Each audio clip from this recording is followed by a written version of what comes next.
body shown to us a little later. I will say I enjoy how piss your pants terrified. The big budget and sleek look behind them, the shallow characters make the movie feel cliche, or even worse, a little dishonest. Let's just all be one big happy cliche. But I'm not here to wax film criticism, I'm here to count kills, so let's get to them.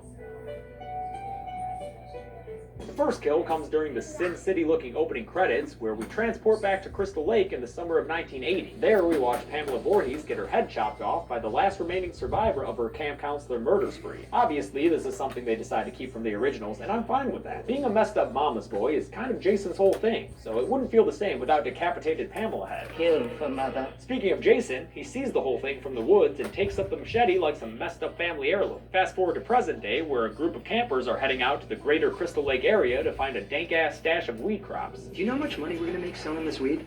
We're gonna get a lot of fucking money. Yeah, okay. Among them are final girl Whitney, her boyfriend Mike, who favors direct communication, Have sex with your boyfriend. a pseudo-nerd in a Star Wars shirt, and holy shit, that's fucking Ginsburg from Mad Men. His girlfriend's there too, and they are both very horny. Hey, you wanna slap that ass one more time for Daddy? Did you like that? Yeah, Daddy does like it. You like Daddy likes that? it a lot. Like, super horny. Naturally, their horny selves go to the tent to get it on, while Whitney and Mike go exploring, and Wade, the guy who's definitely a real nerd, goes to find the weed. He succeeds, but it turns out Jason was looking for that kush too, because they run into each other, and Jason hacks Wade up off screen. His body's shown to us a little later. I will say I enjoy how piss your pants terrified Wade seemed at the sight of Jason. What the fuck? What's that? No! It was the realest fear I felt in a victim since Chili in Part 3.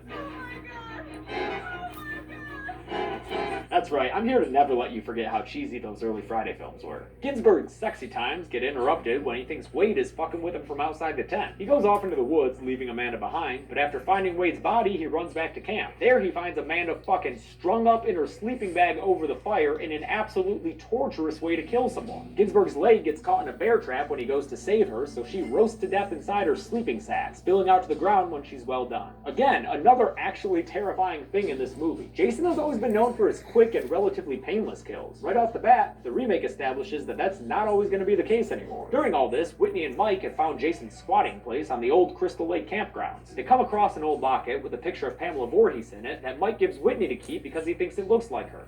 Hey, it looks like you. They also discover Pamela's head in a wall. Not as elaborate as Part 2's Mama Shrine, but at least Jason's still sentimental about it. Jason shows up and starts stabbing upward from beneath the floor, getting Mike in the foot, leg, and hand before popping up and pulling him down into the crawl space, presumably finishing the job with another off-screen kill. Or maybe he just wanted to take him down there to show off his baseball card collection. Why we always gotta jump to conclusions when it comes to Jason's motives. Now the hunt is on and Jason runs, I repeat runs, after Whitney, who makes her way back to camp to find the darkest timeline going on. She tries to help Richie out of that bear trap, but Jason shows up and runs full speed at them, planting his machete into Richie's head like he's chopping wood. Then he just boots him in the face to get his machete back. New Jason is fucking scary, guys. Finally, Jason runs down Whitney and swings his machete as it cuts to title screen. Holy shit, that was all the opening scene? That was like 25 minutes long. Oh, and spoiler alert, Whitney's not dead. Although I have no idea how Jason didn't kill her with that last swing. 6 weeks later, we meet a bunch of mostly shitty teens on their way to a cabin to hang out. There's uptight Trent, who owns the place, his girlfriend Jenny, who seems like a nice person, Nolan, who has no personality other than hunk, Chelsea and Bree, who have no personalities other than hot, and Chewie and Lawrence, the most entertaining of the bunch, and the token minorities who point out that they're the token minorities. You can ask the one black guy to pump the gas for you? Inside the gas station is Whitney's brother Clay, who's out looking for her. He and Trent have a little dick measuring contest. It's not me, this guy's being a dick. Yeah, it's me. Obviously, I'm the one being a dick. Before the group of teens head off. There's 20 minutes until our next kill, which means way too much plot about Trent's sweet cabin and his relationship problems with Jen, and Clay's difficulties with the local populace while searching for his sister.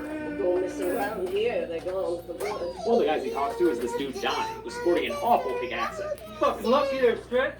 Came about that close to hitting the start button on the whoop-ass machine, boy. And who fucks mannequins, I guess? Remember when you took my virginity? She's sexy. I'm gonna fucking pound you so hard. Before Donnie can rekindle old flames, though, Jason shows up and attacks him. Donnie's not much of a match for him, although he is able to rip off Jason's Part 2 looking pillowcase. That shit ain't fucking right, dude. Jason, ever self-conscious about his face, slashes Donnie's throat with his machete. Donnie goes down quickly and quietly, showing that sometimes you've just got to play the old standards. When Jason goes to pick up his pillowcase again, he notices something. What's that? Under there? Oh my goodness, it's a hockey mask! Why don't you try that on for size, big guy? You're gonna like the way you look, I guarantee it. Back to our shitty teenagers, where Nolan and Chelsea establish themselves as the wild and crazy members of the gang by taking Trent's boat out, even when he tells them not to. Now, what does that say about me? That the second that Trent said, "Don't take my boat out," it was guaranteed that I would. It says you're an asshole, dude. To further prove how cool they are, Chelsea goes topless wakeboarding and everybody's having a bro-tastic time until Nolan gets an arrow through the head. Jason must have been practicing on the campground archery range because that boat is way offshore. So that was one hell of a shot. The boat, now out of control, whacks Chelsea in the head, which probably gives her a concussion, but does not kill her. Instead, she tries to swim to shore until she sees Jason standing there, ready to give her mouth to mouth. She declines the offer, somehow swimming back to the dock instead, where she hides out underneath, watching Jason from below. Just when you think it's safe, Jason stabs her in the head from above, pulling her body up for some more gratuitous nudity. But you know what? I've got to say, it always feels weird seeing a dead character topless, even if she was cute. Well, she still is. Oh, come on, Axel. While Jason's been busy stopping Nolan and Chelsea from motorboating, Jen's been out with Clay after he stopped at their cabin looking for Whitney. She goes off with him, much to the dismay of Trent, who finds solace in beer and brie. Clay and Jen find a couple of clues that lead them to the old campsite, and it's pretty cool seeing Camp Crystal Lake again with some familiar parts to it, like the archery range. Night descends rapidly, and they're still hanging out at the campsite where they find a whole bunch of creepy shit. Baby Oopsie Daisy there freaks them out enough to make them leave, but on their way out, Jason shows up with his haul from the lake. We see another new side to Jason as he figures out someone's around, then searches for them methodically and very menacingly. Clay and Jen are able to successfully hide and run away, but on their way out, they trip over a wire that's actually a sort of alarm system, which reveals to us that Clay's sister Whitney is being kept alive underground in Jason's crawlspace. That's another new facet to Jason. He's never kidnapped anyone before, and sure, he took her because she looks like his mom from the picture in the old locket he has, but I'm seeing serious progress here, Jason. Maybe in time, you can be a contributing member of society. You know who's not contributing to society, though? The rest of the kids back at the cabin. They're too busy drinking beer and smoking weed, and in the case of Lawrence and Chewie, actually entertaining the audience. While they do their shtick, Trent gets mad that Jen's still out with Clay, and Bree takes advantage of it, taking him into the bedroom for what is easily the most intense sex scene of the series. I know Jason Goes to Hell was pretty explicit with that tense scene, but this one puts that to shame. It's just, wow. It even has porn-worthy dialogue. Your tits are stupendous. Your tits are fucking just I know. so juicy, dude. You got perfect nipple placement, baby. While Bang Bus is happening in the bedroom, Chewie goes out to the tool shed and plays around with the hockey stick before Jason pops up behind him. Are you looking for this? Because Why would Turns out Jason doesn't want the hockey stick, he just wants to murder. He throws Chewie around for a bit, and when Chewie tries to defend himself with a screwdriver, Jason turns it around on him and is all like, "Stop stabbing yourself! Stop stabbing yourself!" Chewie doesn't stop stabbing himself, though, and he gets a screwdriver rammed deep into his neck. And Jason does not let him go easy. He keeps driving it in there like he's looking for a screw to strip. It's painful and bloody, and another great kill in this ultra-violent movie. Rest in peace, Chewie. You were fun to watch live, and fun to watch die. Back at Jason's survivalist hideout, Whitney finds her brother's missing poster in Jason's knapsack and starts her final girl circuit a little prematurely. She frees herself from bondage and runs into a bunch of dead bodies, even though it's only an hour into the film. She even makes it all the way to the cabin, but she should have known better than jumping the gun on her getaway, because Trent's too busy jumping Bree's bones to notice her, and Jason disqualifies her for a false start. Get her out of the game, ref! Clay and Jen get back and warn everyone about Jason, freaking Lawrence out because he just got high, but that doesn't stop him from being a real G for Chewie. My boy's still out there.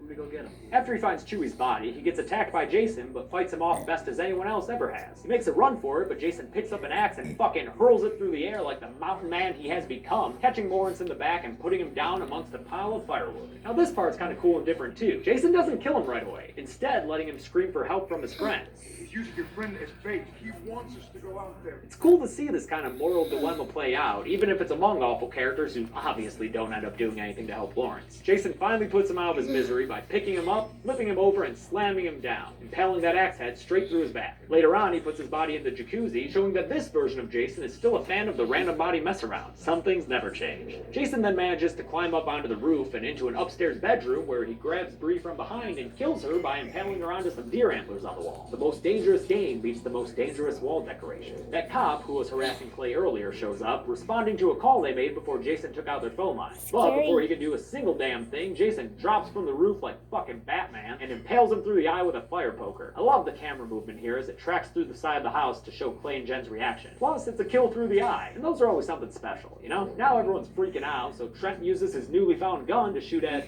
Bree's body on the other side of that door. The surviving trio runs outside where Bree's body is treated even more indignantly, thrown onto a car like she's a Doublemint twin. In reaction, Trent gives a scream that rivals Reckless Reggie. The kids all split up now, Clay and Jen running nonchalantly past Lawrence's body, while Trent makes it through the woods and out to a road, where a truck stops after almost hitting him. There's a bit of suspense and uncertainty as to whether or not Jason is driving the truck. I mean, he's never been shown to drive before, but this is a reboot. All bets are off, motherfuckers! But nope, turns out it's just an old dude, and Jason is right behind you, Trent! Jason impales Trent through the back with his machete and pulls it through his torso like he's threading a needle through a meat blanket, dripping gore all over the street. Then he slams Trent onto the hay bale on the back of the pickup truck for a hilariously gruesome post-mortem road trip. Have a good time, Trent. Make sure you stop and see the world's biggest ball of yarn. It's hilarious just how darn big that thing is. Clay and Jen return to Jason's home for some reason, where Whitney hears them and screams, finally alerting them to her presence in the crawl space. The siblings are reunited and it feels so good, until Jason drops in and chases them through the tunnel like he's Viet fucking Cong. They're almost home free when Jen gets stabbed through the back. Kind of a surprise, but I guess not really, since there can truly only be one final girl. And Whitney's got screen time seniority here. Union rule, sorry Jen. Our hands are tied. A final chase ensues, during which Jason attacks Clay but doesn't kill him for some reason, and Whitney kicks Jason in the face, and then it starts raining, and I'm beginning to think this is all padding, guys. The siblings eventually wind up in a barn, like many a Friday character before them. Jason and Clay have another fight, and Jason almost sticks Clay's face in this wood chipper before Whitney comes out from hiding and does the whole "I'm your mama, stop this shit, Jason" thing like Ginny did all the way back in part 2. It works again, confusing Jason long enough for Clay to hit him in the back with a bear trap before wrapping a chain around his neck. Whitney expertly throws the other end of the chain into the wood chipper, and Jason's death begins. First he gets hanged for a little while, and then the machine starts pulling him into its teeth. He resists for a minute, but Whitney stabs him in the chest as she gives him a quip. Say hi to Mommy. As she then over-explains. Get out! The wood chipper rinds Jason's head like a melon, and he appears to be finally dead. Morning comes, and safe at last, Whitney and Clay take Jason's body out to the lake and dump it in, along with his mask and the locket with his mom's picture. I don't know why people are always giving him his stuff back at the end of these movies. Especially because, you know, you can't have a Friday the 13th without a shock ending. So the last image we see is Jason bursting through the dock and grabbing onto Whitney. Hard cut to black, and the end of Friday the 13th. Let's do the numbers. In this movie, 14 people died, meaning 13 Jason victims and 1 Pamela Voorhees. The writers intentionally put 13 victims in there because, you know, symbolism or whatever.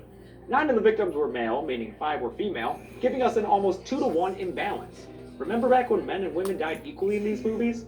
The extended killer cut that I watched was the longest film in the series, coming in at a whopping 105 minutes, meaning we only got a kill on average every 7.5 minutes, which is a bit of brake pumping after the last 3 films went crazy. I'm gonna give the Golden Chainsaw Award to Amanda, because it seems like the most awful way to go, getting her chestnuts roasted on open fire. I'll give the dull machete for lamest kill to Mike, who's dragged underground to get killed off screen. And that's it, guys. Released in 2009 and written by the same guys who did Freddy vs. Jason, the 2009 reboot of Friday the 13th is the latest Friday film in the series to date, which also means that our time with Jason Voorhees here on the Kill Count is finally at an end.